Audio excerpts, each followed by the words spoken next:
எதிரிங்க எல்லாருக்குமே இப்படிதான் பதில் அடி குடுக்கணும் அப்படின்ற மாரி சொல்ற மாரி, நம்ம மல்லி இப்படி மாஸ் காட்டுவாங்க அப்படின்னு கொஞ்சம் கூட எதிர்பார்க்கவே இல்ல அப்படின்னு தான் சொல்லணும். அதாவது யாரா இருந்தாலும் வந்து இந்த மாரி ஒரு சிச்சுவேஷன்ல ரொம்பவும் தோத்து போயிட்டோம், நம்ம துவண்டு போயிட்டோம் அப்படி இப்படின்ற மாரி வந்து சொல்லி ரொம்ப வந்து ஃபீல் பண்ணிட்டு உட்கார்ந்துகிட்டு இருந்திருப்பாங்க.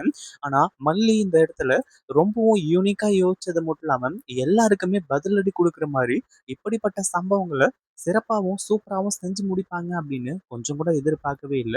அந்த அளவுக்கு சூப்பரான விஷயங்கள் எல்லாத்தையுமே செஞ்சு, கடைசியில இவங்க எல்லாரையுமே உண்டு இல்லன்னு பண்றதுக்கு ரெடியா இருந்திருக்காங்க. கடைசியில எல்லாருக்குமே என்ன பண்றது, ஏது பண்றது அப்படின்னு சொல்றது தெரியாம, இப்படி தோத்து போயிட்டோமே, தோத்துக்கிட்டே இருக்கேடா அப்படின்ற மாரி வந்து சொல்ற மாரி, எல்லாருமே தன்னோட முகத்துல அவங்கவங்களே காரி துப்பிக்கிற அளவுக்கு வந்து பார்த்தீங்கன்னா, இப்போ நடக்க போகுது.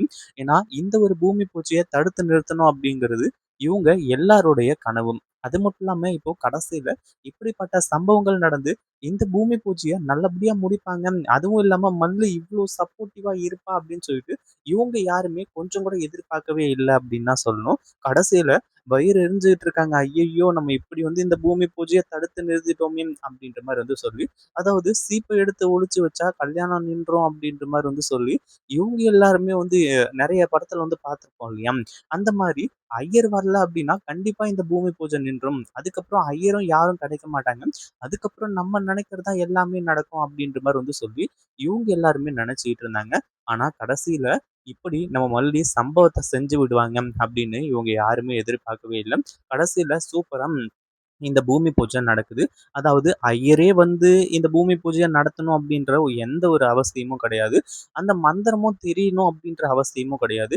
எப்படி இந்த பூஜைய பண்றது? நார்மலா வீட்ல எப்படி பண்ணுவோமோ, அதே மாரி தான் இந்த பூஜையும் பண்ண போறோம். அதாவது அதுல சில எக்ஸ்ட்ரா வேர்ட்ஸ்லாம் ஆட் பண்ணணும். அதாவது இந்த ஒரு பிசினஸ் வந்து நல்லபடியா அமையணும். இந்த ஒரு பூமி பூஜை நல்லபடியா நடக்கணும். அடுத்ததா இந்த கட்டடம் இன்னும் பல உயரத்துக்கு வரணும். அதாவது அந்த ஐயர் வந்திருந்தா கூட இப்படியெல்லாம் மந்திரத்த சொல்லி, இப்படியெல்லாம் நடக்கணும். இந்த மாரி வந்து இந்த தொழில் வந்து அமோகமா போகணும் அப்படின்ற மாரி சொல்லி, இந்த ஒரு பூஜைய நல்லபடியா முடிச்சு குடுத்துருப்பாரா? அப்படிங்கிறது மிகப்பெரிய ஒரு சந்தேகமான விஷயம். நம்ம மல்லி மேல இருந்த நம்பிக்கை இதுக்கு முன்னாடி விஜய்க்கு தாராளமான நம்பிக்கை. எவ்வளவோ பெரிய நம்பிக்கை. ஆனா இப்போ அதையும் தாண்டி நம்ம மல்லி, நம்ம விஜய்க்கு மிகப்பெரிய உயரத்துல வந்து கொண்டு போய் அதாவது அந்த அளவுக்கு வந்து பார்க்க போறாங்க. மிகப்பெரிய உயரமா பார்க்க போறாங்க.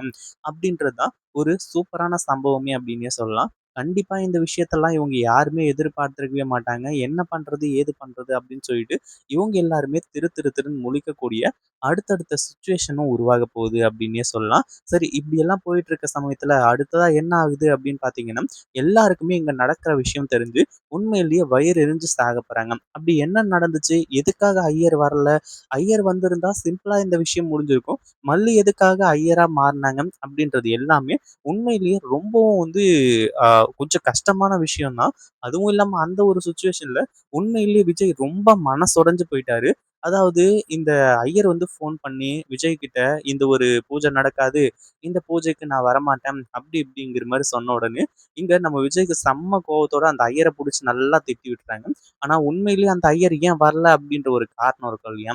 அந்த ஒரு காரணத்த விஜய் கொஞ்சம் கூட யோசிக்கவே இல்ல.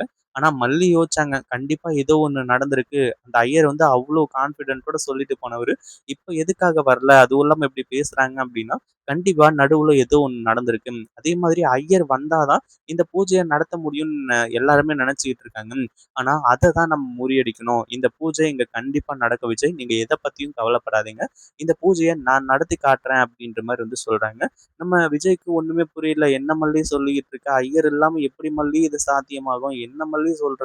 அப்படி இப்படின்ற மாரி வந்து சொல்லும்போது, "நீ எதுக்கும் கவலைப்படாத விஜய். எல்லாமே நான் பார்த்துக்கிறேன். இனிமே எல்லாமே நம்ம கண்ட்ரோல். அவரு வந்து எந்த மாரி பூஜை பண்ணுவாரோ, அந்த பூஜைய நம்மளே பண்ணலாம்." அப்படின்ற மாரி வந்து சொல்றாங்க.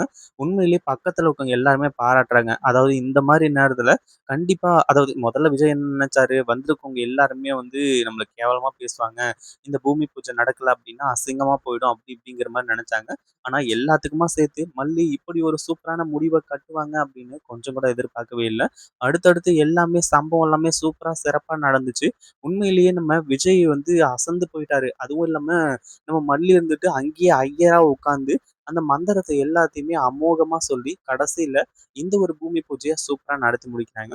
அதுலயும் நம்ம மல்லி சொல்லக்கூடிய விஷயம் என்ன அப்டின்னா, "விஜய் இதே மாதிரி நடக்கும். அதாவது இந்த ஒரு நீங்க எடுத்த ப்ராஜெக்ட்ல எத்தனையோ தடங்கள் வரலாம். அது எல்லாத்தையுமே எப்படி தகர்த்தெறிஞ்சுட்டு நம்ம போறது அப்படிங்கிற ஒண்ண மட்டும் தான் பார்க்கணும். இதுல என்னென்னமோ நடக்கும். இவங்க எல்லாருமா சேர்ந்துக்கிட்டு என்னென்னமோ பண்ணுவாங்க. ஆனா அது எல்லாத்தையுமே தாண்டி உண்மையிலேயே அடுத்ததா நீங்க எப்படி ஜெயிக்க போறீங்க அப்படின்றது தான் நம்ம வாழ்நாள் முழுக்க பேசப்படும்.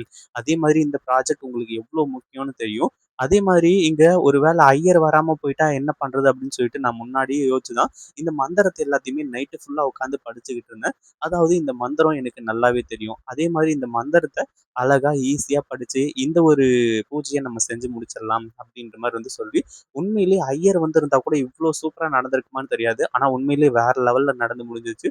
எல்லாருக்குமே ரொம்ப வந்து சந்தோஷம் ஆக ஆரம்பிச்சிருச்சு.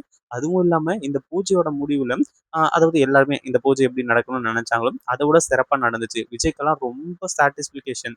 ஏன்னா இந்த பூஜை இவ்ளோ சூப்பரா நடந்ததுனால. அதே மாரி வந்திருக்கவங்க எல்லாமே உண்மையிலேயே நீங்க இப்படி ஒரு பொண்டாட்டி கிடைக்கிறதுக்கு குடுத்து வச்சிருக்கணும். அதுவும் இல்லாம அவங்களே வந்து ஐயரே வரல அப்படின்னாலுமே கூட, அவங்க சூப்பராவே மந்திரம்லாம் சொல்லி, இந்த ஒரு பூஜைய நடத்துவாங்க அப்படின்னு கொஞ்சம் கூட எதிர்பார்க்கவே இல்ல. உண்மையிலேயே ரொம்ப சூப்பரான ஒருத்தங்கள தான் கல்யாணம் பண்ணியிருக்கீங்க. அப்படி இப்படின்னு சொல்லிட்டு நெறைய அட்வைஸ்லாம் கிடைக்குது. வேற லெவல்ல இருந்துட்டு இருக்கு. மல்லி ஒரு மிகப்பெரிய ஆளா வந்து இங்க வந்து களமிறங்க ஆரம்பிச்சுட்டாங்க. இத பத்தி நீங்க என்ன நினைக்கிறீங்க? அந்த வீடியோ புடிச்சிருந்தா லைக் பண்ணுங்க, ஷேர் பண்ணுங்க. இப்ப தான் நம்ம சேனலுக்கு ஃபர்ஸ்ட் டைம் வரீங்க அப்படின்னா, கீழ இருக்க சப்ஸ்கிரைப் பட்டன பிரஸ் பண்ணிக்கோங்க.